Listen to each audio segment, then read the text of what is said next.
মধ্যপ্রাচ্যে রাজনীতিতে এক অভূতপূর্ব ও বিরল ইতিহাসের জন্ম হতে চলেছে।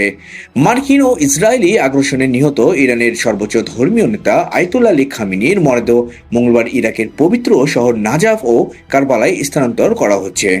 রাষ্ট্রীয় সংবাদ মাধ্যমে তথ্য মতে এই ঐতিহাসিক জানাজায় অংশ নিতে ইরাকে যাচ্ছেন খামেনির বড় ছেলে Mostafa Khamenei, president Masoud Pezeshkian এবং পার্লামেন্ট স্পিকার বাঘের কালিবাফ। একসময়ে রক্তক্ষয়ী যুদ্ধে লিপ্ত থাকা দুই দেশ ইরান ও ইরাক আজ এক শোকের বিন্দুতে মিলেছে। শিয়া সম্প্রদায়ের আধ্যাত্মিক কেন্দ্র নাজাফ ও কারবালায় এই আয়োজন কেবল ধর্মীয় আবেগের নয়, বরং রয়েছে গভীর রাজনৈতিক ও কৌশলগত তাৎপর্য।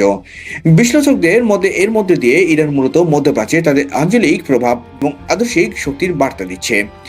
ইরানের ইতিহাসে এর আগে কোনো রাষ্ট্রপ্রধান বা সর্বোচ্চ নেতার পূর্ণাঙ্গ রাষ্ট্রীয় জানাজার পার্শ্ববর্তী দেশ ইরাকে অনুষ্ঠিত হওয়ার কোনো নজির নেই। এই প্রতীকী পদক্ষেপের মাধ্যমে তেহরান স্পষ্ট করে বুঝিয়ে দিল, নেতৃত্ব পরিবর্তন এলেও তাদের আদর্শ মুছে যায়নি। জাতীয় শোক এখন রূপ নিয়েছে আঞ্চলিক ও মুসলিম বিশ্বের সংহতির প্রতীকে।